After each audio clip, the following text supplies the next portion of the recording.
piece of junk. Hi there and welcome to Trash Compactor. In this episode I'm going to be doing a custom Incinerator Trooper paint. So I'm using a retro Stormtrooper here. A lot of people have bought these in multiples when they came out. They can be quite hard to get hold of now, but you do get them popping up on eBay, etc. But you could do this to a vintage one. Be careful what type of figure you choose. I'm using a retro one here because all my vintage Stormtroopers are in good nick. There's several different ways of doing the painting. You can use masking tape to mask off certain areas of the Stormtrooper to then paint in the infills in the areas that you've masked off. I'm not a massive fan of masking tape. It just leaks on me, I get dodgy edges. Personal preference really to what you choose. I'm quite good at free painting, but if you feel you need to mask off certain areas, then by all means do so. There is no right or wrong way. So I'm just demonstrating masking off here by first of all masking off the helmet area. I'm using quite a thin modeller's masking tape.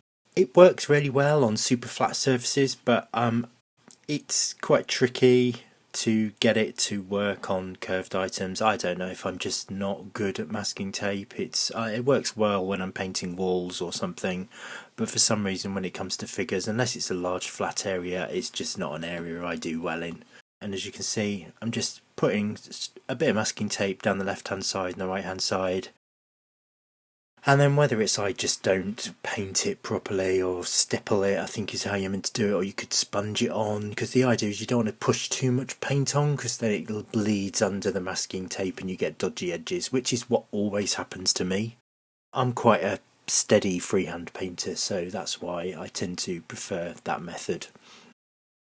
I'm using a couple of paints here. I'm using Humbrol red paint, got quite good coverage, so I'm using a matte and a satin version and just mixing them. There are different numbers and shades available. With the Incinerator Trooper you can go towards a darker red or you can go to a brighter red.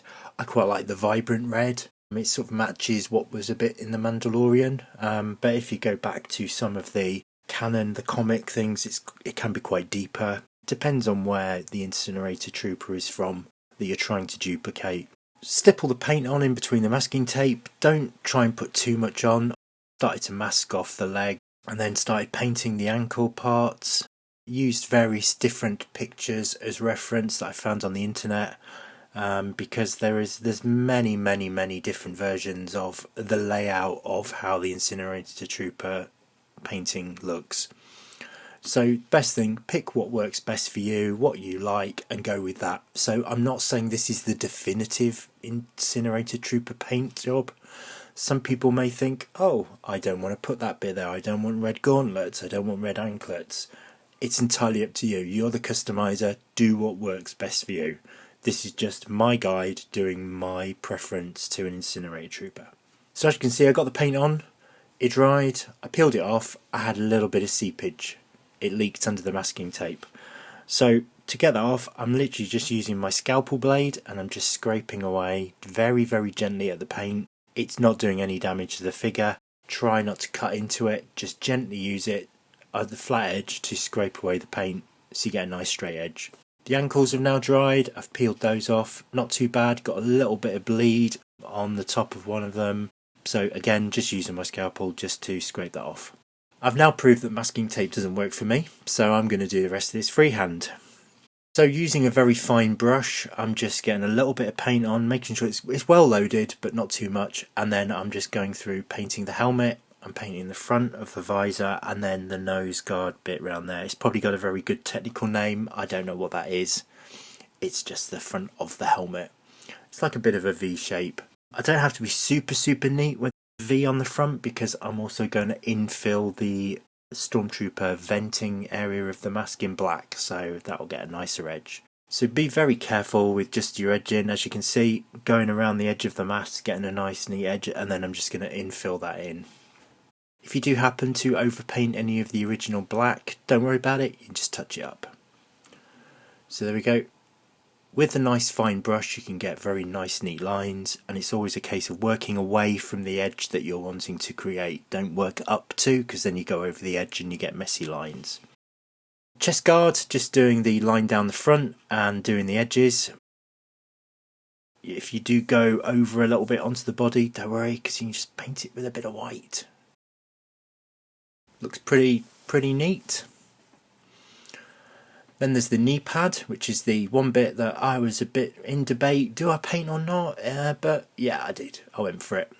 Started off small, and as I went through the build, the paint job, I actually just started painting more and got it larger and larger and larger until it actually filled the whole thing rather than just doing in the middle. So using a different brush now, I'm actually going to do the stripes down the arms. There are ridges down the arms on the Stormtrooper, so they're a good guide to follow, so you can literally just go down along those and get a pretty decent line. But again, if you want to use masking tape, you can do. Back of the arms, super easy. There is a ridge, you can follow that down there. Making sure you get the lines in. So he's had some time to dry off. One thing to be careful of, which I wasn't, I got red paint on my fingers, and as I was going along on my Stormtrooper, I just kept touching the body and it started turning him a bit pink. Just use a little bit of cleaning fluid and a little bit of water, or paint remover. Be careful because it's just white plastic, you can actually clean it up quite quickly. But just, my fingers are a mess anyway from all my customising. It slices my nails up and I bite them and it's terrible. I need to be like the craftsman and wear gloves. So, moving the figure around, literally just going around, painting the top of the thighs, top of the armour, going under there, making sure I don't go over onto the edges and onto the main figure. And again, if you do, doesn't matter, you can just paint over it with white paint. So there we go, done the top of the leg armour, don't look too bad. I can use my scalpel and neaten that up if I want to. So next thing is the shoulder armour. So need to put some lines around the edging there. Again, be careful not to go too far on this because you can get it on the body. So that's almost following the lines around, making them match up. And then the next thing I'm doing is infilling the black vent on the front of the helmet.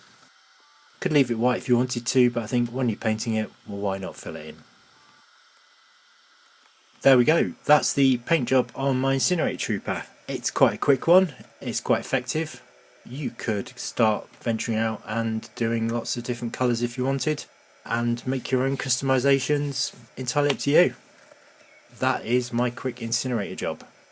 So my Incinerator Trooper, I've also got my accessories which are from my store, which is the Incinerator Troop backpack. I've not shown the painting of that in this video because I was like, you might not want this, it might be something that you've got your own version or you want to use something else. But I've just included it in my video just to show you what my Incinerator Trooper looks like. And there is a separate video available on the Incinerator backpack.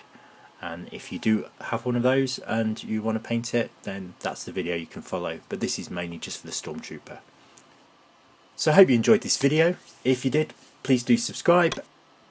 If you've got any suggestions for future builds or future projects, or by any means anything that you wish to see possibly in my Etsy store, do let me know. Thanks again. See you soon.